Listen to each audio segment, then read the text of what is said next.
जय जय रघुवीर समर्थ। जगी धन्य वाराणसी पुण्य राशी। तये माझी जाता गती पूर्वजांसी। मुखी राम नामावळी नित्यकाळी। जीवाहित सांगे सदा चंद्रमौळी। जय जय रघुवीर समर्थ। श्रोता वक्ता श्रीराम समर्थ। जय जय रघुवीर समर्थ।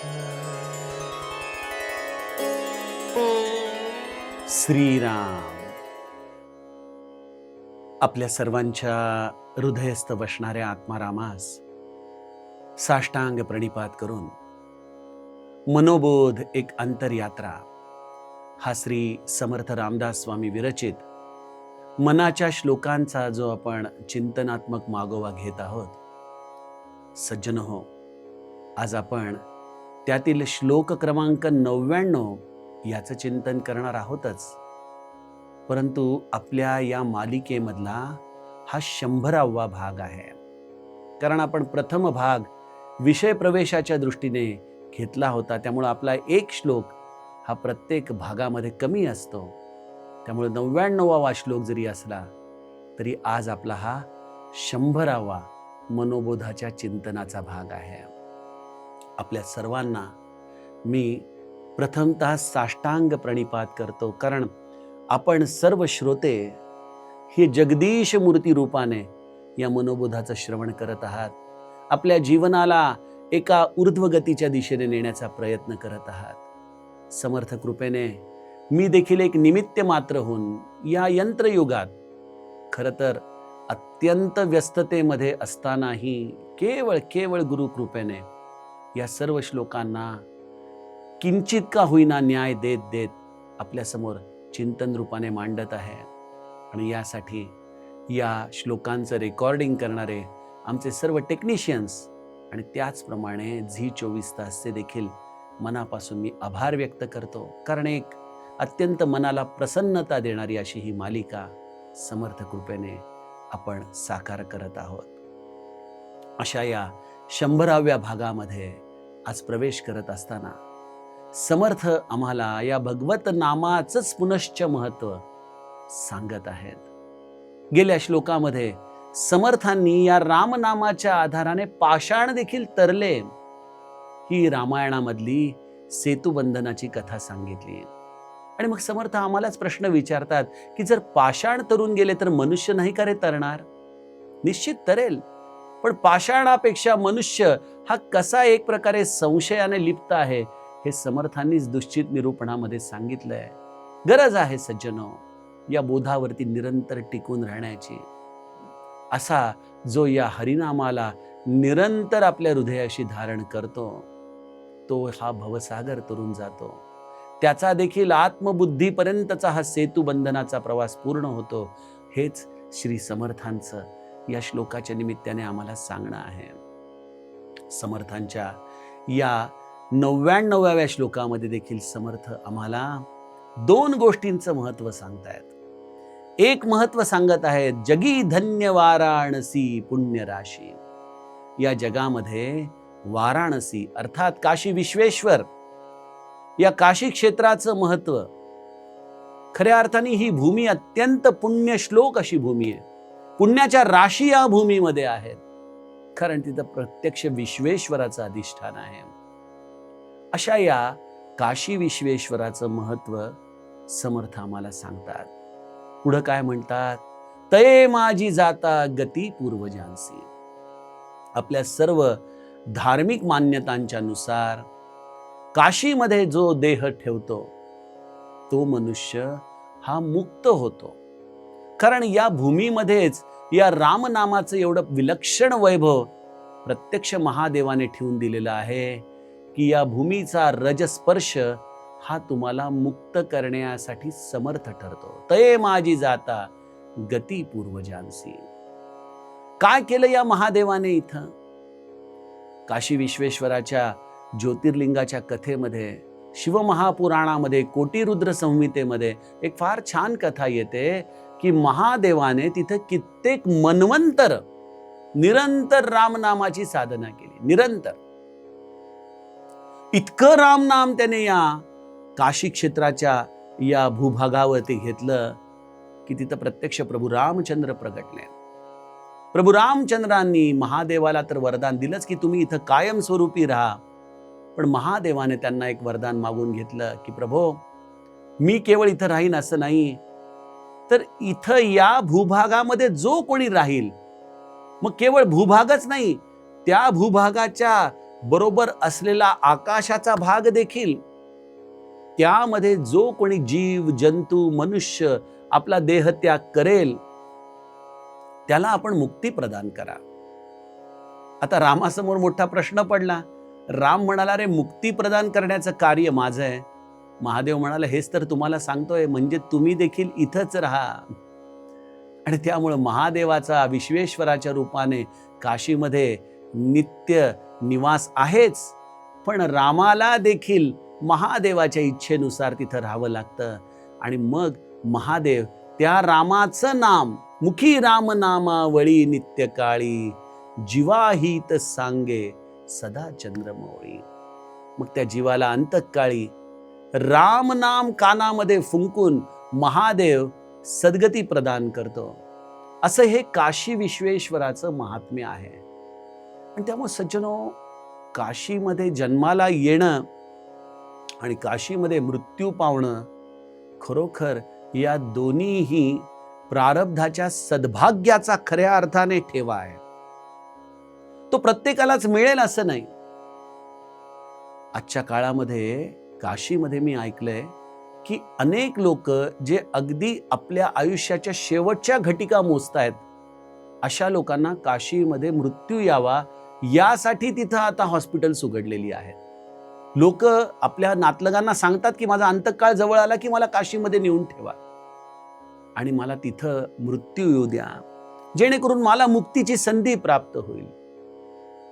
हे धर्माच्या लिहिलेल्या प्रवाहानुसार अगदी बरोबर आहे. काशी क्षेत्र हे महादेवाच्या तपश्चर्येचं स्थान आहे आणि हा आमच्या हिंदू धर्माचा अभिमान देखील आहे. परंतु कबीराची जेव्हा आपण कथा ऐकतो तेव्हा कबीर, ज्याचं आयुष्य सगळं काशीमध्ये गेलं, पण त्या काशीमध्ये राहणाऱ्या कबीराने मात्र आपला देह गंगा नदीच्या पलीकडे असलेल्या मरगडमध्ये जाऊन आपला देह त्याग केला. मग कबीर मुक्त झाले नाहीत असं म्हणता येईल का? निश्चितच कबीर देखील हे एक मुक्त, जीवनमुक्त सत्पुरुष होते, यात काही शंकाच नाही. मग काशी क्षेत्र याचा नेमका अर्थ आपण काय घ्यावा? सज्जनो, काशी क्षेत्र हा एक भूभाग आहेच. तो आम्हाला अत्यंत मनापासून आमच्या जीवनाचा एक अत्यंत आदरणीय, अविभाज्य असा घटक आहेच. पण मग ह्यासाठी हा खटाटोप करणं कितपत योग्य आहे की आयुष्याच्या अंतकाळी काशीमध्ये जाऊन आपण आपला देह ठेवावा आणि मुक्तीचा लाभ घ्यावा? मला वाटतं इथं मात्र थोडीशी चिंतनाची गरज आहे. आणि हे चिंतन करण्यासाठी माझ्या गोस्वामीजींनी एक फार छान वाक्य लिहून ठेवलेलं आहे. काय म्हणतात गोस्वामीजी? मानसमध्ये गोस्वामीजींनी छोट्या छोट्या गोष्टींना देखील फार सुंदर पद्धतीने रेखाटून ठेवलंय बरं. गोस्वामीजी म्हणतात, काशी मरत जन तू अवलोकी, जासू नाम बल करऊ बिसोकी, अति दुर्लभ कैवल्य परम पद, अति दुर्लभ कैवल्य परम पद. अत्यंतिक दुर्लभ आहे कैवल्य पद. पण हे दुर्लभ कैवल्य पद काशी मरत जंतू, एखाद्या जंतूला देखील काशीमध्ये जो मरणार आहे त्याला महादेव प्रदान करतो. पण कसं प्रदान करतो, इथं त्याचं मर्म लपलंय. काशी मरत जंतू अवलोकी, अवलोकन करतो या जंतूचं तो. आणि जासु नाम बल करऊ बिसोकी, अशा जंतूचं अवलोकन करतो आणि मग त्या अवलोकन करून त्या जंतूला देखील रामनामाची दीक्षा अंतसमयी देऊन त्याचा मुक्तीचा मार्ग महादेव खुला करतो. इथं गोस्वामीजींनी शब्द वापरलाय अवलोकी, अवलोकन करणं. पाहणं एक असतं आणि अवलोकन करणं एक असतं. आम्ही पाहतो गोष्टींना, पण अवलोकन कदाचित करूत न करू. काशीमध्ये आहात पण रामनामाला विनमुख आहात. काशीमध्ये आहात पण विश्वेश्वरावरती श्रद्धा नाही. काशीमध्ये आहात पण गंगा मातेच्या विषयी मनामध्ये प्रेम नाही. मला असं वाटतं की आम्ही त्या एका भूभागाच्या तुकड्यावरती प्रारब्धाने आलो, पण मुक्तीचा दरवाजा मिळण्यासाठी पुनश्च काही जन्म काशीमध्ये घेणं गरजेचं पडणार आहे. कारण काशी मरत जंतू अवलोकी, तेव्हा जेव्हा माझं अवलोकन होईल तेव्हा लक्षात येईल की काशीमध्ये येऊनही हा कोरडाच राहिलाय. प्रमाण आहे मानसमध्ये काकभुशुंडींचं चरित्र, जे अयोध्येमध्ये जन्माला आले पण अयोध्येमध्ये जन्माला येऊनही त्यांनी रामाची भक्ती केली नाही. आणि मग उज्जैनला जाऊन महादेवाच्या शापामुळं अनेक जन्म त्यांना होरपळत राहावं लागलं. सज्जनो, भूभागाचं श्रेष्ठत्व आहे, पण भूभागामध्ये मी केवळ जन्माला आलो म्हणून मी मनमानी वागेन, मी भगवंताची भक्ती करणार नाही, त्याचं नाम घेणार नाही, या भूमिकेमध्ये अहंकाराने कदाचित आम्हाला त्याच भूभागामध्ये पुनश्च जन्माला येऊन साधना करावी लागेल. पण एक गोष्ट निश्चित आहे, साधनेला पर्याय नाही, नामस्मरणाला पर्याय नाही. आणि मग आपण दुसरा प्रश्न मला विचाराल की दादा, आम्ही तर आयुष्यभर फार मनापासून नामस्मरण केलं, खूप भक्ती केली, खूप रामनाम घेतलं, पण माहित नाही आम्ही काशीमध्ये जाऊ शकू की नाही मृत्यूच्या वेळेला. मग काशी सोडून हा महादेव येत नाही का? तो माझी मुक्ती नाही का साधणार? खरोखर सज्जन, हा प्रश्न आपल्याला पडला पाहिजे. मला असं वाटतं की काशीची दोन अंग आहेत. जगी धन्य वाराणसी पुण्य राशी. ही धन्य असलेली वाराणसी दोन प्रकाराने आहे. एक आहे ती अचल वाराणसी आहे, जी या उत्तर प्रदेशामध्ये हे वाराणसी क्षेत्र, हा भूभाग हा अचल आहे. आणि दुसरा आहे ती चल काशी आहे, जी हिंडती फिरती काशी आहे. मला असं वाटतं की जो निरंतर राम नाम घेतो ना आयुष्यभर, तो जगाच्या भूभागामध्ये कुठेही आपला देह टाकू द्या, पण त्याची मृत्यूशय्येची रज मात्र त्यावेळेला काशीची असते. कारण तिथं चल काशी त्याच्या अंगरख्याच्या खाली आलेली असते, त्याच्या या शय्येच्या खाली आलेली असते. तिथं महादेव त्याच्या उशाशीच बसलेला असतो. आणि हे श्री महाराज प्रमाण देऊन सांगतात की जो नाम घेतो त्याचा अंतकाळ साधणं माझ्याकडे लागलं. महादेव म्हणजे श्री महाराज, ते त्याच्या उशाशी बसून असतात. ती भूमीच पुण्यभूमी होते. आपण ते समर्थांचं पद गातो ना, पुण्यभूमी पुण्य पुरुषा आठवे, पापी ना आठवे काही केल्या. पुण्यभूमी पुण्य प्रदेश हा तोच आहे जेव्हा अंतकाळी तुमच्या मुखामध्ये नाम असेल. त्यामुळे सज्जनो, कबीराचा एक आदर्श असा आहे की कबीराने जणू काही हे दाखवण्याचाच प्रयत्न केला की मी आयुष्यभर राम नाम घेतलेलं आहे, मी नाही थांबत काशीमध्ये, बघूयात काय होतंय. आणि मला निश्चित खात्री आहे की कबीरांना देखील या आयुष्यभर केलेल्या साधनेचं फळ मिळालं की त्या महादेवाने कदाचित त्याच्या कक्षा आणखीन विस्तारल्या असाव्यात, त्या क्षेत्राला देखील काशीमध्ये त्याने समाविष्ट करून घेतलं असावं आणि कबीरांना देखील या महादेवाने गती प्रदान केलेली असावी. आणि या कबीरांचाच आधार आपण आपल्या जीवनाला ठेवावा की आपण आयुष्यभर या महादेवाच्या कृपेने, सद्गुरूच्या कृपेने, आपल्या निग्रहाने निरंतर जर रामनामाचा अभ्यास केला तर तो चंद्रमौळी अंतकाळी निश्चित आपल्या जवळ येईल. तो देखील आपल्या कानामध्ये त्यावेळेला रामनामाचं महत्व सांगेल. त्या गंगा जलाचं काही थेंब आपल्या मुखामध्ये पडतील आणि त्या विश्वेश्वराला आपल्या डोळ्यासमोर ठेवत ठेवत या देहाला प्राण सोडण्याची संधी मिळू शकेल. हे सगळं घडू शकतं, हे सगळं होऊ शकतं. आणि ह्यासाठी हा चंद्रमौळी आमच्या जीवनात सद्गुरूच्या रूपाने येतो. बघा, आपल्याला असं वाटतं का की महादेवाने त्याच पंचवक्त्रम त्रिनेत्रम अशा रूपाने आपल्या आयुष्यात यावं? बघा, महादेव किंवा हनुमंताचं दर्शन हे काही चर्मचक्षूंचा विषय नाही बरं. ते जर आपल्या समोर आले तर कदाचित आपली बोबडी वळेल. महाराजांच्याकडे देखील एक दक्षिणेकडचे साधक यायचे आणि त्यांना नेहमी हट्ट करायचे महाराजांच्याकडे की महाराज मला हनुमंताचं दर्शन द्या, हनुमंताचं दर्शन द्या. एकदा महाराजांनी त्यांना त्यांचा हट्ट पुरवण्यासाठी त्यांना म्हणाले की अहो, ते खरं तर तुम्हाला शक्य नाही, पण तुम्ही आता एवढा आग्रह करताय म्हणून त्यांनी त्यांच्या मस्तकावरती हात ठेवला आणि क्षणामध्ये शेकडो सूर्य त्याचा तेज आपल्या डोळ्यासमोर यावं एवढं प्रचंड प्रकाश त्या साधकाच्या समोर आला आणि ते क्षणामध्ये बेशुद्ध पडले. सांगण्याचा उद्देश असा की हनुमंत काय किंवा महादेव काय याचं तेज सहन होणं हे आमच्यासारख्या जीवांना शक्य नाही.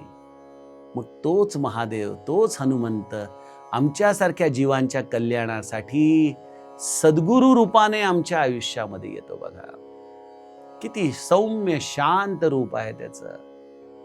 गौरवर्ण कांती मूर्तिमंत शांती दया क्षमा शोभे चित्ती, दया क्षमा शोभे चित्ती राम नामी रंग लाया माण गंगा तीरी, स्वामी माझा पाहिलाया माण गंगा तीरी, सद्गुरु तो देखिलाया माण गंगा तीरी.